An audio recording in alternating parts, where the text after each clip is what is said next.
What's going on, everybody? I'm about to go live with Katya Gorbacheva from the Vegan Strong team. She's a vegan powerlifter, one of the strongest vegans in the world. And so we are going to take a couple seconds just to get people joining. Hopefully Katya will be able to join momentarily. If you're joining, let me know if you can see me, hear me, experience. I was going to say experience me, but I don't want to sound super creepy. Too late. So, if you have questions, go ahead and drop them. Looks like Katya has joined. We're going to let her in. Bada boom, bada bing. Here we go. So, hey, thank you, Coach. Coach Sandra, thank you for the feedback. Katya should be in here. Aha! There she is. Hello. Hi, guys. How are you doing?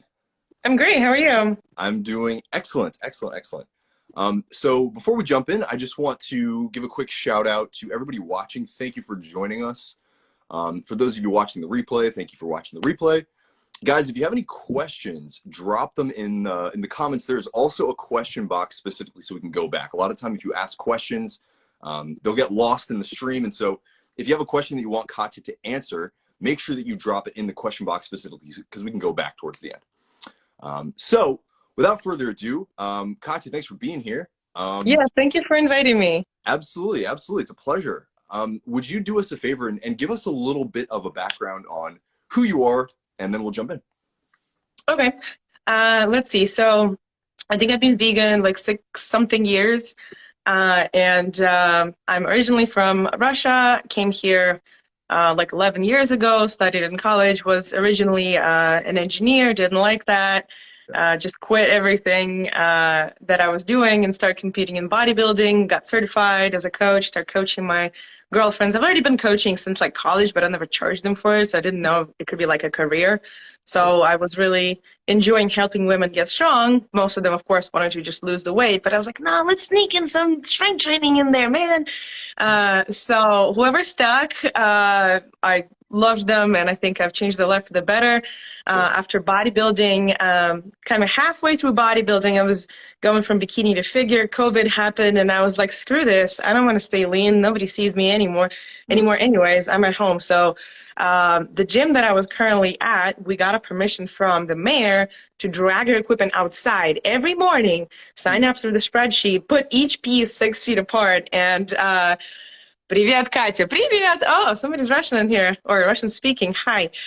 So yeah, basically we were still able to lift over the pandemic, and obviously I was depressed, gained weight, but I put that weight to good use because I didn't just gain fat, I also gained strength and muscle. As you know, bodybuilders are super lean. So I was like 5 weeks out of stage when everything got canceled.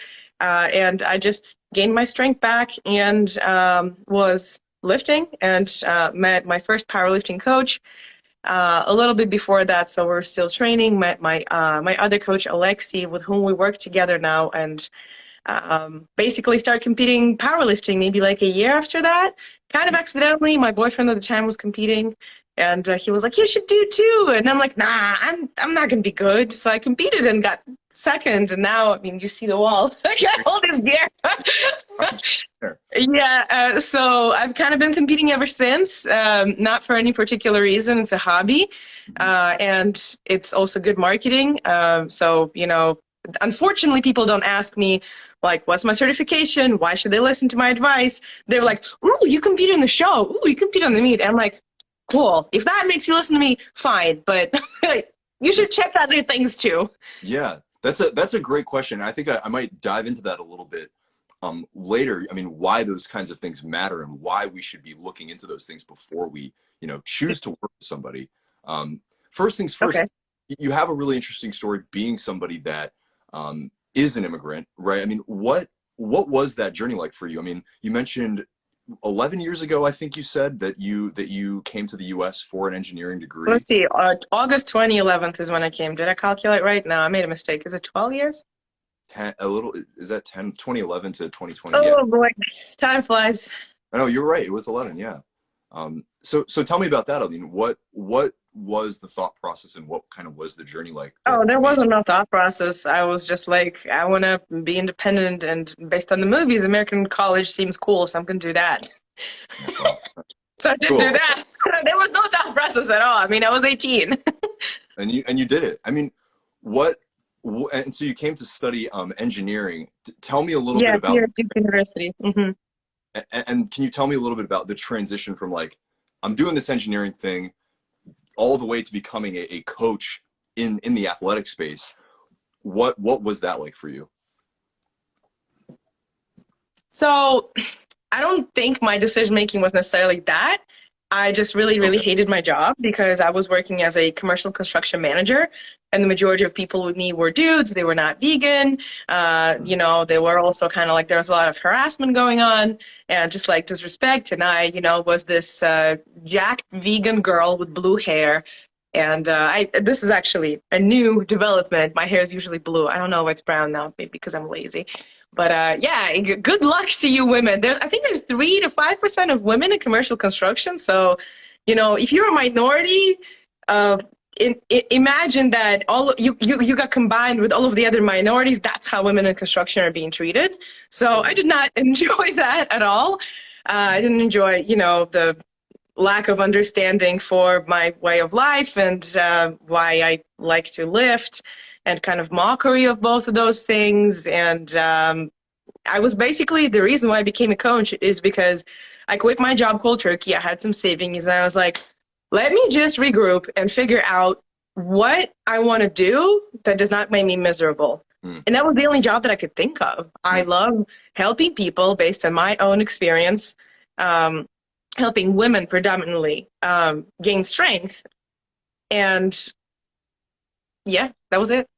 There you go. And would you just quickly, I mean, would you have any advice or particular hurdles that you face, like making that transition of like, you know, I'm going to go do this thing that I know I'm good at. I'm good at serving people this way. But did you have fears, right? Like internal things that kind of spoke to you, like this could be a risky decision? Oh yeah, it was absolutely risky. It was insane. I mean, it was there.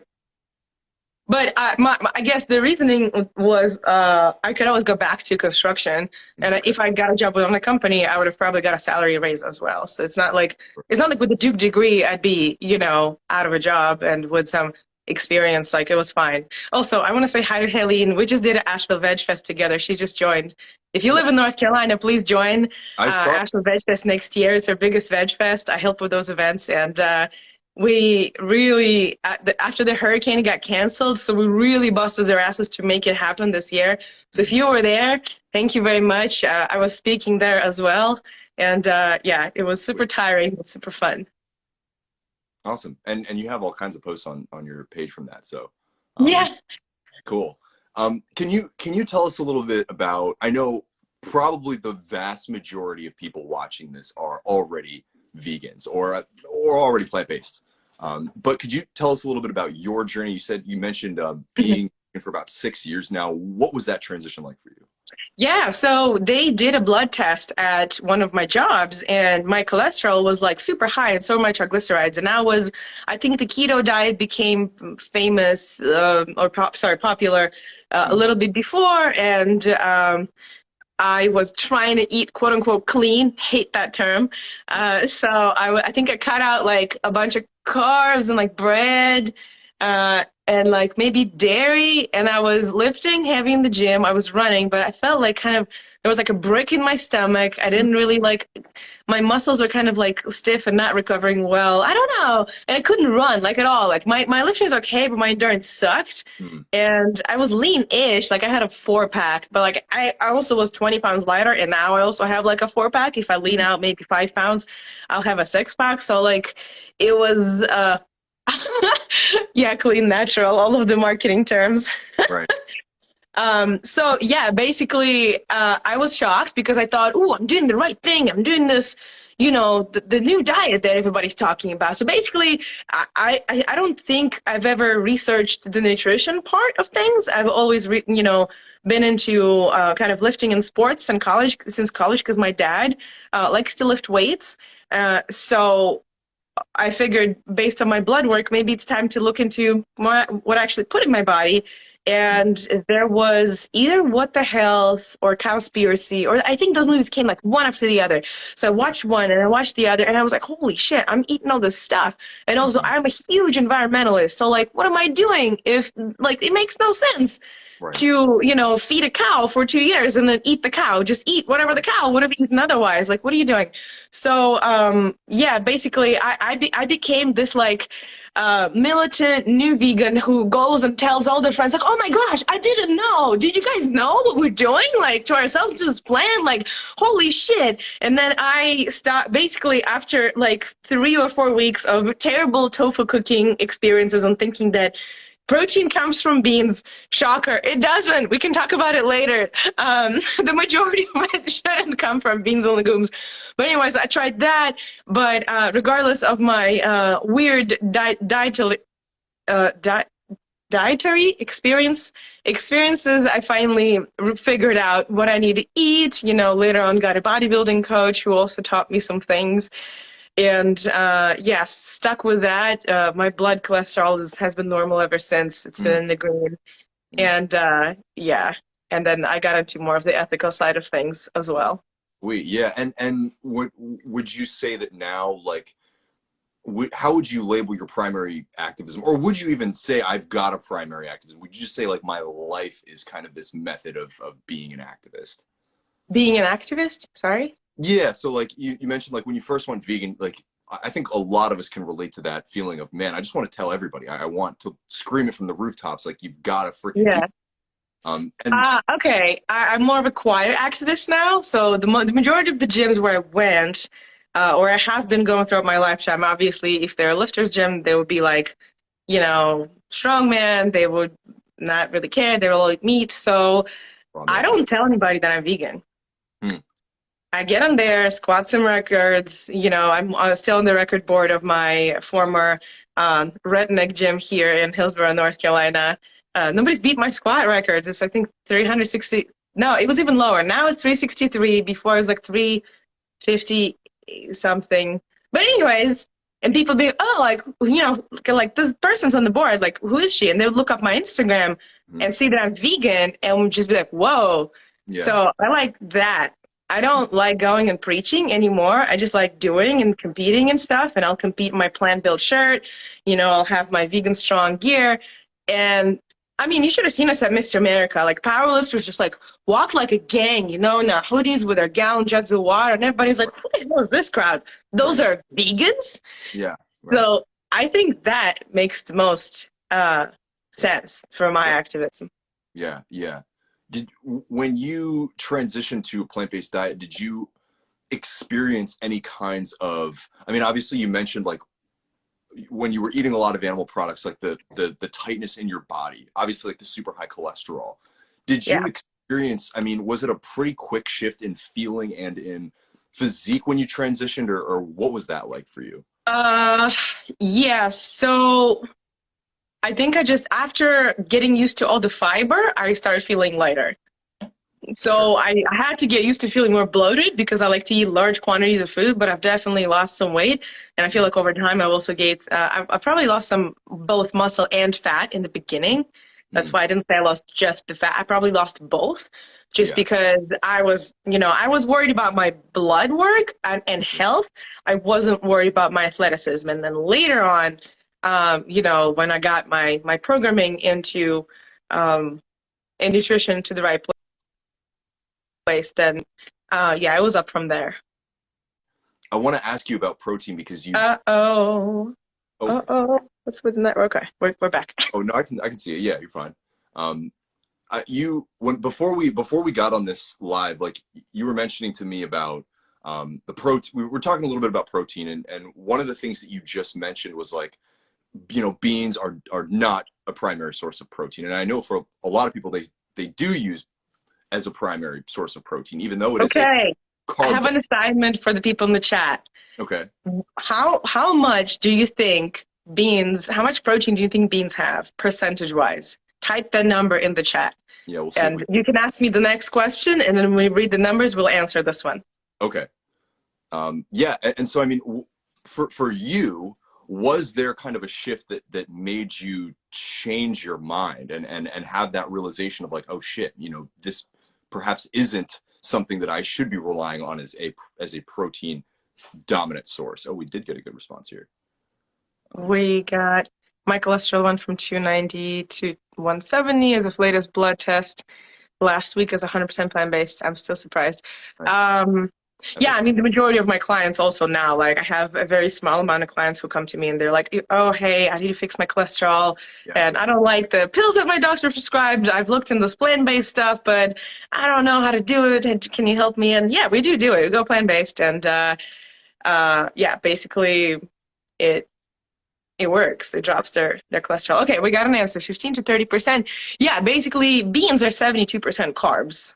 Yep. So the other 28%, I think there's like 1 or 2% fat there, and then the rest is protein, which is very small. It's like 25% or something. So yeah, it's not much. And so I will say this, that let's distinguish the two things. If you are vegan for, you know, the animals, the environment, any other reasons, but being a super jacked, super strong human, you can eat whatever you want. Right. I am an athlete, right? So I'm trying to be super strong and accomplish goals that are of exceptional strength, a lot higher than average. So I need to eat more calories than the average person. I need to eat more protein than the average person, probably more carbs and fat as well, but not too much, because it's really hard for our bodies to metabolize all of the carbs and all of the fats into the muscle, right? They don't have enough amino acids. And the meat eaters are not wrong. There are a lot of amino acids in meat and dairy, but there also are a lot of those in plant-based proteins. However, in order to get the full amino acid profile, you need to combine them. Sure. So when your meat eater friend is like, this is not a complete protein. Well, guess what? Rice and beans are a complete protein. You combine just two things. Look up what foods you can combine to get a complete protein and just make that a meal. Done. Sure. It's quite easy. I mean, so for you, I mean, would you say like you originally had this mindset of like, oh, just, you know, beans are cool. I'll get my protein from beans, and then had to, you know, look at the macronutrient levels and realize like, oh crap, like this is not good. I mean, I do need to find a more predominant protein. Right. I would say it's good. Oh yeah, somebody's calling me. I told you people will call me. Boom, decline. I'm glad this doesn't stop. Katya so I did not really look at the macronutrient profiles of foods until I got one of the coaches, but she was more like, I think, keto at the time, and I think she still is. So whatever the macros she gave me never made sense, and we quickly parted ways. Gosh, stop calling me, person. Yeah, basically, until I think I started bodybuilding competitively, I never really cared about macronutrients too much, and I probably was eating less protein than necessary to make significant gains. Sure. And what was the catalyst for the change? I mean, what was there a piece of information? Was there an expert that you found? How did you figure that out for yourself? I didn't. I hired a coach. Okay. And I highly recommend for y'all who are looking to excel athletically to just shortcut that path and hire a coach. Even a month or two can make such a significant difference in all the information that you would other have to research for like years. Cool. You're being trolled in these comments. Asheville VegFest says Katya eats chocolate and cake and lots of protein. That's not wrong. Yeah. Okay. So it's not a troll. Okay, I love it. No. What would you say to people like those people know too much about me because I've toured with them helping organize the Veg Fest. And yeah, I mean, you'll see me eating all kinds of carbs and then going lifting heavy for 3 or 4 hours. Yeah, that's what I do. Cool. Yeah. You don't have to eat clean all the time. You're fine. Right. So now, I mean, what would you, if you could advise us in like predominant protein sources, what do you use as your primary? Absolutely. I actually have protein infographics on my website that you can download. I think if you go to the website, I think it's totalbodylab.com/protein-infographics. There's 9 of them. And yeah, we basically broke them down by by food type or by protein type. So Okay. you would get like soy-based, gluten-based, vegetable-based, some other stuff. What are the primary source of protein? So, I mean, vegans like to say like, oh, spinach has 40% protein, but like, are you aware that in order to get like a serving of 36 grams of protein, which usually comes in a scoop, you would have to eat the whole box of spinach, or it's like 2 boxes. I don't remember how much, but it's a shit ton of spinach. Who's Yeah. going to eat that much spinach in a serving? I'm not. So I'm going to take a scoop of protein. I'm also going to eat spinach. I'm basically going to eat all of it. Like, meat eaters combine in their chilies and stuff, different kinds of meat. Why do vegans think you only are enough eating one source of protein per meal? Right. Throw them all in there. Make your just egg frittata, put your field roast sausage in there, put tofu in there if you want. I mean, if you're making chili, yeah, you can do beans, and you can do Beyond sausage, and you can put TVP in there. When you have a salad, yeah, you can put edamame in there. Yeah, you can put some vegan cold cuts in there. Vegan cold cuts are my favorite. At the Atlantic City Mr. America, we were all just walking around eating tofurkey and eaves, like Yeah. straight out of the pack. Because Yeah. the thing has 270 calories. It's nothing. It's like a burger patty, Yeah. except it has like almost no fat and carbs and just the protein. And we didn't have time to sit down, so we'd eat an apple and some tofurkey, and go do our thing. So Mhm. yeah, pretty easy. So I would say my main sources are my signature seitan. The recipe is also on the website. So Vital Wheat gluten. I do like soy, edamame, any kind of weird fermented Asian like soy things. Tofu Sure. is fine, obviously. I eat a lot of tofu, but I try to eat like more interesting fermented things. I really like tempeh. I really like, sometimes they make those like tofu puffs, or like tofu's, I don't know, skin. Tofu skin is so good. It's higher Yeah, fat, I think, but it's so worth it. yeah. Let's see. TVP is really good. I usually eat oatmeal, doing half oats, half TVP. Just, mix that, put berries in, add protein. That's like 40, 50 grams of protein per serving. Yeah, it's not going to affect your texture. You're not going to notice. You are not Mhm. going to notice. Eat your TVP, mix your TVP just into everything, and bit by bit, Yeah. you'll have enough. Wow, that's so smart. I've never thought about using TVP with like sweet stuff. Oh gosh, I have Okay. a recipe for protein bars on the website also, Okay. that is made from TVP. Yeah. Cool. Okay. Awesome. Yeah, we'll plug that. Silken I- tofu is also amazing for sweet stuff. I think I have a Mhm. chocolate protein Smart. cheesecake made out of silken tofu on my YouTube. So Yeah. yeah. Oh yeah. Helene at Asheville Vegan Fest says raw tofu. Yes, she has witnessed me literally opening a pack of silken tofu and just eating that with a spoon and then carrying on with my day. Boom. That's how it's done. What do you ever have people that come to you and say like, "Hey, I don't want to eat the processed stuff, like like the field Yeah, roast all the time. sausage." All the time. What do you say to those people? Like, do you I entertain ask that? them Like, oh, why processed is bad. okay. And what do they say? Uh, a lot of them they're like, I don't know, I've heard it's bad. Chips are processed. And I'm like, yeah, chips are processed. But if you like if you make a smoothie in the morning and you process your banana and, your date and your PB2, is that processed?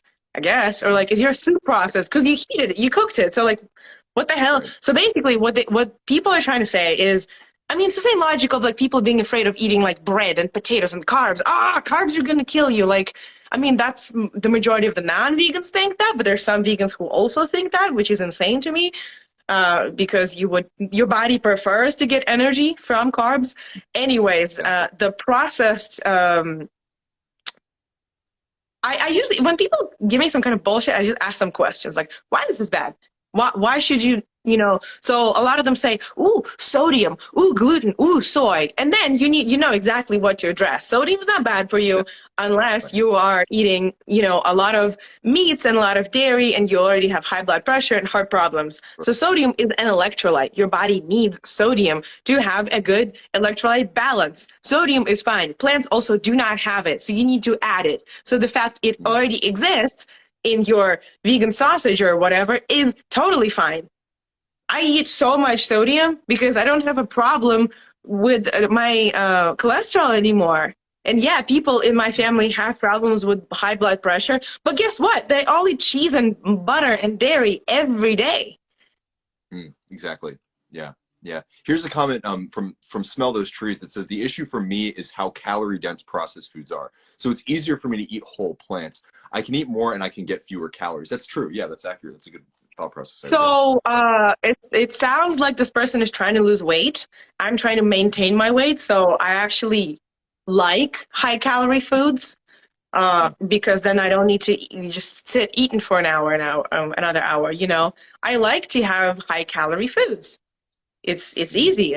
I ate a small piece. It has a lot of calories, and I'm done.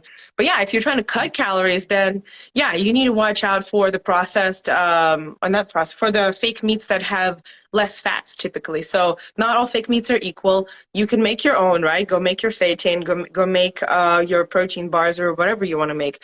But also watch out for the foods like Morningstar has a lot of protein, less carbs, less fat.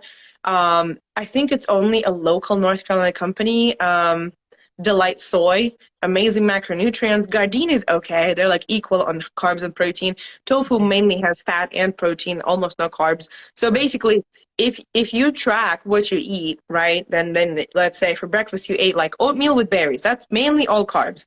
Then that means for lunch, you have all of those fats that you need to eat to keep your hormones healthy. So you can eat a high fat uh, fake meat, or you can, eat the whole avocado. Or if you already like cooked your, I don't know, vegan frittata with a bunch of oil, then maybe skip on the avocado. Just it's all about the balance. Hmm. Oh, Um, Helene, yeah. whole peppers, cucumbers, and lots of fruit and veggies to help her fill her up. Yes, that's a good way to go. Yeah, basically, if I am traveling and I don't have time to make a salad, I literally just buy fresh vegetables and have them in the bag. So I would have like a fake meat and then some fruit or some vegetable. And all day I'm just snacking on stuff because otherwise my stomach is kind of high acidity. If I'm hungry like for a long time, my stomach will hurt and I don't like that. Hmm. But it's just kind of nice to have something in there and not be losing the precious muscle. Mm. Yeah, yeah. You mentioned bloating earlier. I want to just ask you about that quickly because Yeah. that's something I get from a lot of people. It's like, oh crap, now I've gone plant-based. Like I feel like I'm bloating all the time. Um, Okay. do What's you, the do you, problem? well, there you go. So like, do you have advice for that, or is that something that you would say like, Eat there's nothing really eat some digestive enzymes. Oh gosh, I okay? have a bug in my. Hold on. I have this wonderful bug in my shirt. Look at that. Oh, awesome. Oh, Well, give me great. I one have a second. dog, but I don't know if I'll bring him in. Christy Maria, what's going on? Welcome to the live.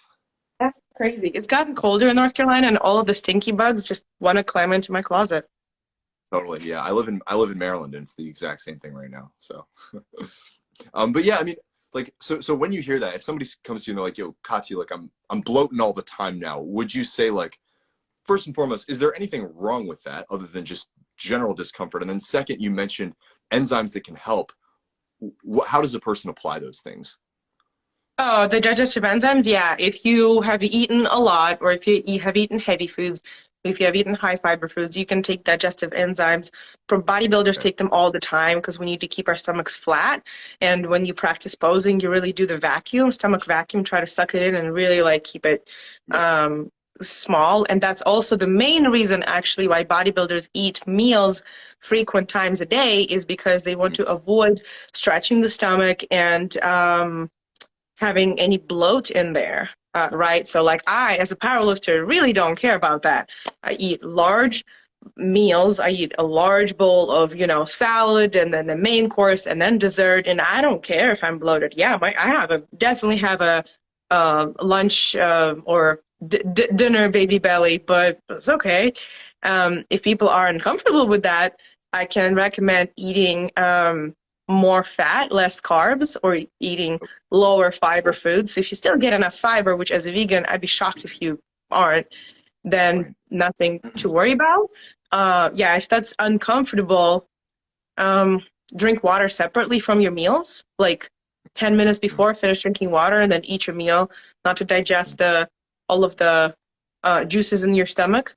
And then wait at least 15 minutes to drink water after your meal. It will be uncomfortable at first. Also, at a dinner table, nobody does it, so you look weird. But yeah, you'll get used to this in a couple of days, and actually, food digests quicker, and you're less bloated, and you feel better.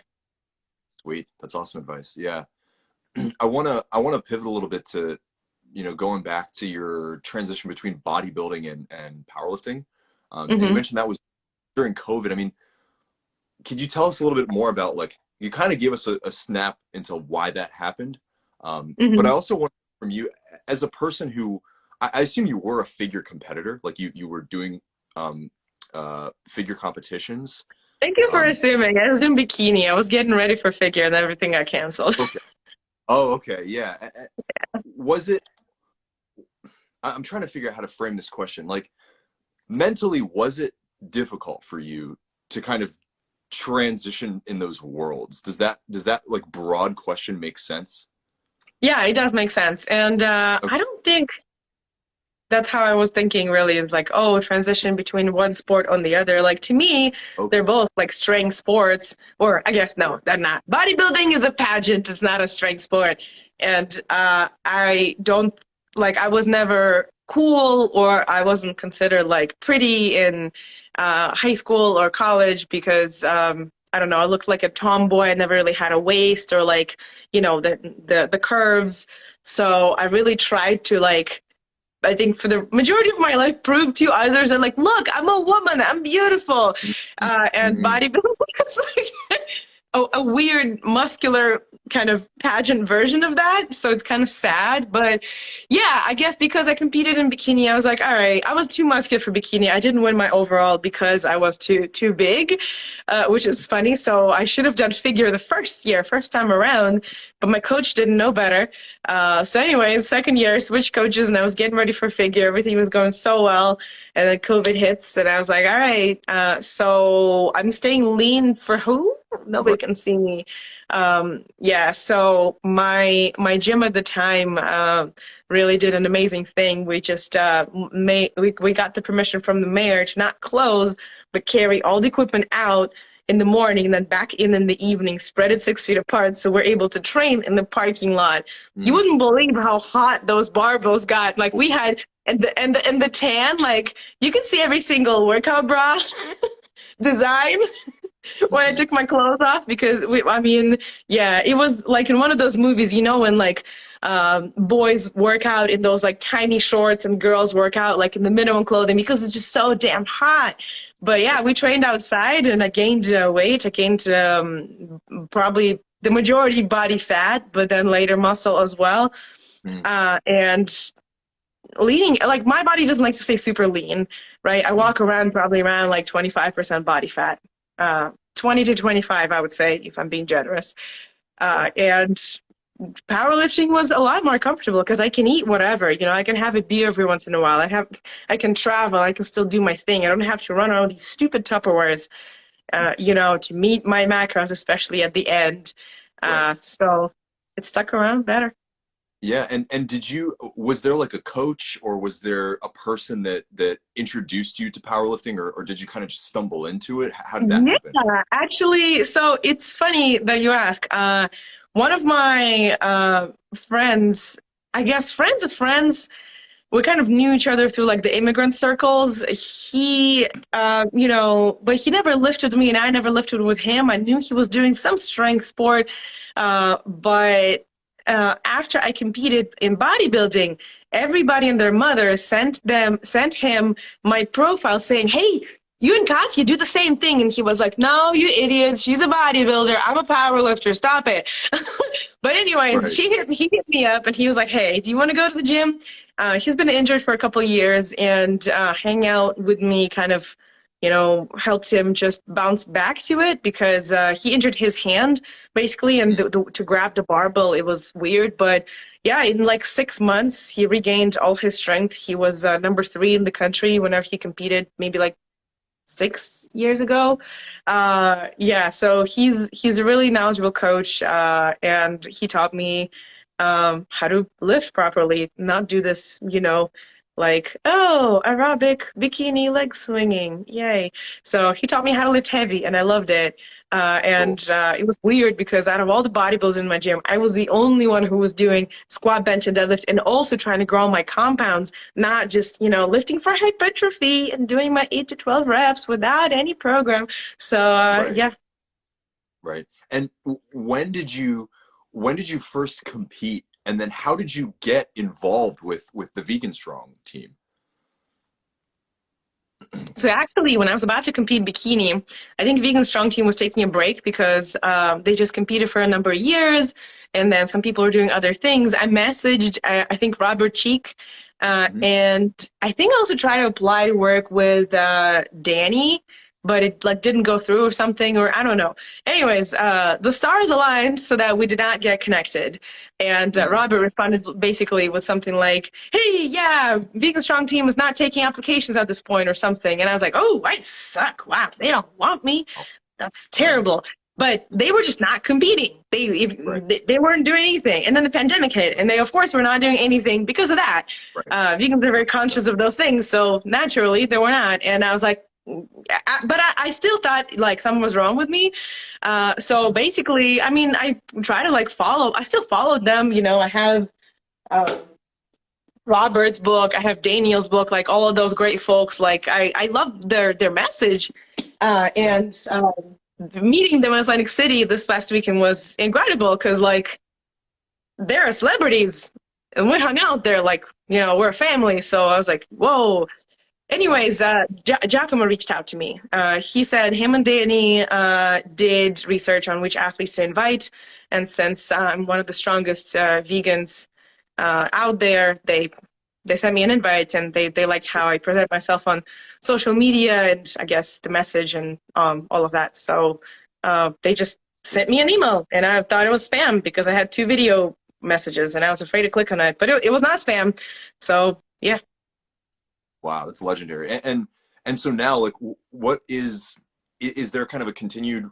I don't even know if I'm allowed to ask you that. Is there like a continued relationship with the Vegan Strong team? Like, do you guys have more things that you're kind of scheming to do together? Or Yeah, we do. The powerlifters are thinking of competing before we meet up with the team next year, because you don't need to lean out for a show like bodybuilders, right? You can just go and compete. So right now we're recovering. I actually am starting to work with Ryan Stills, our team um, leader. What is it?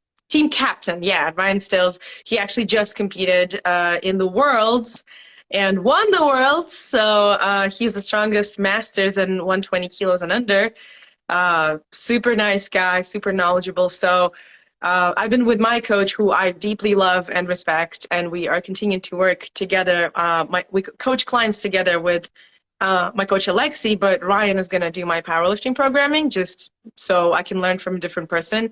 And this is also actually what I advise to y'all folks who either are competing or trying to learn the most and get competitive is it is okay to hire different coaches and learn from like the vast variety of people. Even those on steroids, even meat eaters, like you never know what they know about, the totally. body development and sports and exercise. So it's okay. And don't I hope the coaches don't like get possessive of y'all, because we need to learn all sides and apply them the best. And kind of like a final question for you. I kind of asked you this a little bit before we jumped on here, which was it's my dog banging on the door. But kind of if you were to give advice to vegans that are potentially interested in getting into powerlifting, right? And have this idea that, well, crap, am I as a vegan going to be competitive in a space that is really kind of generally the fitness space is pretty dominated by meat eaters and Hmm. omnivorous people. Like, what would you say to those people? Like, are those fears warranted? Is that something that you just need to strategize better? What would your advice be? So I don't think, and I talked about this at the Asheville Veg Fest, actually, I don't think how you eat necessarily guarantees success or failure in a sport. It's how you train that guarantees success or failure. So I love Game Changers and I want to talk bad about them, but a big message that they were saying is like, oh my God, I went vegan and now I can perform 400% better. And I'm like, really? You raise the bar that high? Now that's what people are going to expect. Right. Especially if you're already a competitive athlete, your gains are going to be incremental with the years that you train. So let's say you're an average man. And you train hard for a year. You're going to gain 10 pounds of muscle. Next year, you're going to get 5 pounds of muscle. Next year, you're going to get 2.5, and it decreases by half that amount the successive years as you train. If you're a woman, you can start by half that amount. So when people, come to me like, oh, my neighbor, friend, whatever, they gained like 10 pounds of muscle in a month. And I'm like, it's all fat. Hello. So if you go vegan, you're not going to gain all this amount of muscle because you cannot just break the laws of nature and like, good job on going vegan, but you got to get your programming. You got to get your strength training and your recovery in check. You got to sleep. You got to do recovery. You got to do massage, and you got to train like an animal. Eat your vegan stuff, eat your protein. If you don't eat vegan stuff, good luck to you too. But especially if you're vegan, take some responsibility. If you're representing the people who are compassionate, be a compassionate athlete and prove the meat eaters wrong. Awesome. That's it. Katya, where can we follow you to learn more about you and join you in your journey as you continue to compete and get better? Of course. So if any of you is a video editor, reach out to me. I would have released more YouTube videos because I have so much content, but I don't edit. So you can follow me on YouTube when I have time. I'll do some editing and something will be up there. I do post some Instagram stuff every once in a while. I'm a little bit backlogged after my competitions and the Veg Fests, to be honest. So if you want personalized advice, you can always go to TotalBodyLab.com and apply for coaching, or you can schedule a free consultation. There's no catches there. We just chat and you ask me questions. And if you want to coach me, fine. If you don't, fine. You can ask me questions in my DMs on Instagram. That's probably the best place. You can email if it's long. So yeah, probably those resources. Awesome. And I did have a TikTok, but I'm a millennial. That stuff is for Gen Z. Sure. Maybe I'll get into it, but right now it's not active. I agree. There's too many. Well, all the things, we'll plug them all in the description. And so you guys can go follow Katya and keep up with her stuff. And just thank you for taking the time. Thank you for showing up and giving us all this advice. And I look forward to chatting with you again very soon. Sounds good. Thanks for having me, Zach.